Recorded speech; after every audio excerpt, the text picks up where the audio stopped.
Hello అందరికీ, ఎలా ఉన్నారు అందరూ? పాపం బేతెల్ స్కూల్లో ఫస్ట్ డే స్కూల్ అన్నమాట. తన ఎరేజర్ కాదు, షార్ప్నర్ పోయిందంట. పాపం గొడవ ఆడుతుంది. ఒకసారి చూసేద్దాం.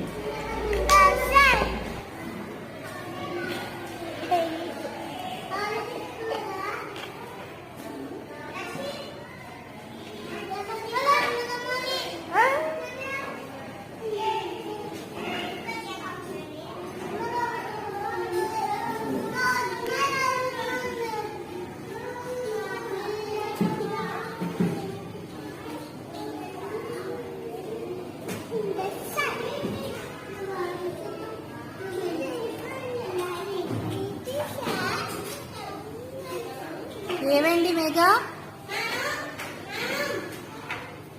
ఏమైంది? షార్ప్నర్ పోయిందా? ఎవరు తీసుకున్నారు?